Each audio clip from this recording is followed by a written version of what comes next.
25 de agosto é o Dia do Soldado. A data lembra o aniversário de um dos maiores personagens da história militar brasileira, o Duque de Caxias. Luiz Alves de Lima e Silva nasceu no Rio de Janeiro, no começo do século XIX. Herdeiro de uma família com grande tradição, era filho do marechal de campo Francisco de Lima e Silva, uma das figuras mais influentes do Império. Já aos 5 anos de idade, Luiz foi feito cadete. Aos 19, recebeu das mãos do próprio Dom Pedro a primeira bandeira do Império do Brasil. Em 1823, Luiz Alves enfrentou o primeiro combate. Seu regimento foi à Bahia, com a missão de expulsar as tropas portuguesas. Ao voltar vitorioso, recebeu o título de que mais se orgulhou na vida, o de veterano da independência. Nos anos que se seguiram, esteve na Guerra da Cisplatina, assumiu o comando do Batalhão do Imperador e foi convocado para a pacificação de lutas internas, como a Balaiada, na província do Maranhão. Pela habilidade com que controlou a insurreição, foi promovido a coronel e recebeu seu primeiro título de nobreza. Ele concede a anistia aos balaios, não é? E estavam concentrados na cidade de Caxias, no Maranhão, e por isso ele, pelo êxito da ação, recebe o título de Barão de Caxias, o título honorífico de Barão de Caxias, porque debelou o foco central, mais forte, do inimigo, que era a cidade de Caxias. No sul do Brasil, outra revolta ameaçava a unidade do Império. Gaúchos, insatisfeitos com a centralização do poder no Rio de Janeiro, organizaram-se numa revolução separatista, chamada de Guerra dos Farrapos. Caxias foi chamado para solucionar a crise. Seu principal objetivo era garantir a integridade territorial brasileira. Pela humanidade com que conduziu a missão, conquistou o respeito dos chefes revolucionários e dominou a situação. Ao final da revolta, concedeu anistia às tropas rebeldes. Ficou conhecido como pacificador e foi elevado a Conde de Caxias.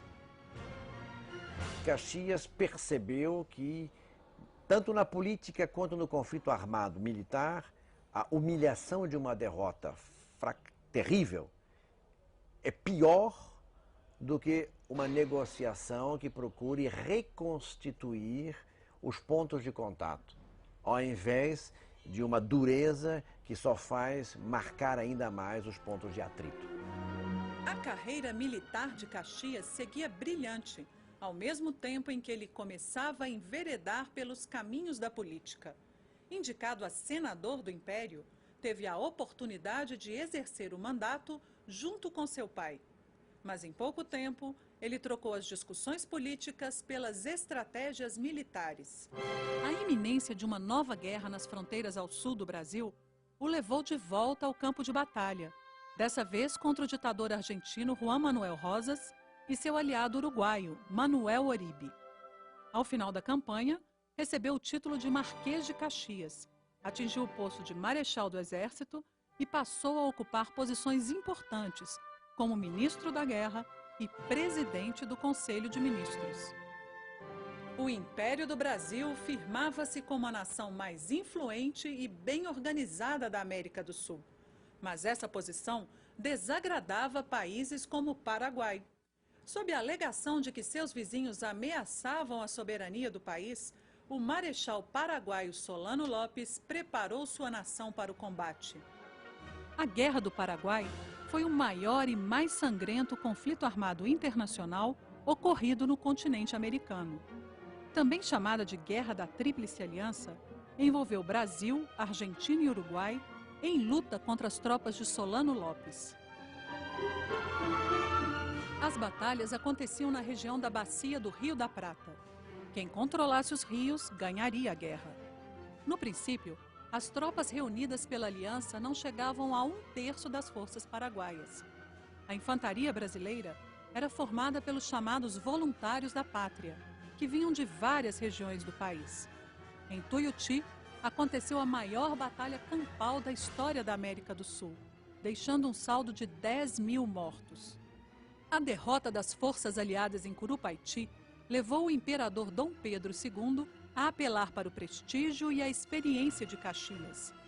Ao assumir o comando como chefe das forças brasileiras, ele dedicou-se a assistir os feridos, fortalecer a disciplina e reorganizar os batalhões.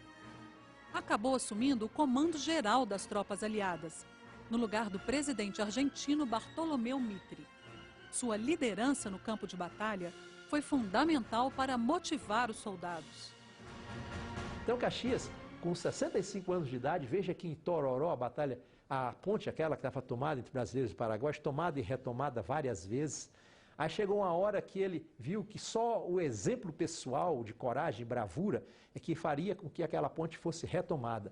Se põe à frente das tropas, desembainha sua espada, a galope, a cavalo e brada: sigam-me os que forem brasileiros. E aquela ponte é tomada definitivamente. A campanha final, conhecida como a Dezembrada, consagrou Caxias com as vitórias fulminantes de Avaí e Lomas Valentinas, minando a resistência de Solano Lopes.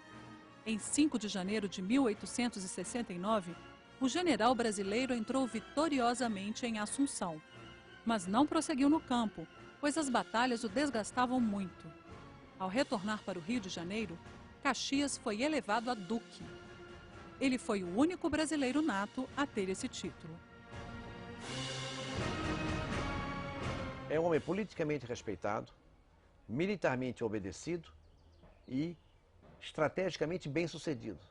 Ele ascendeu todos esses postos da hierarquia militar por seus elevadíssimos méritos e é merecidamente hoje o patrono do Exército Brasileiro.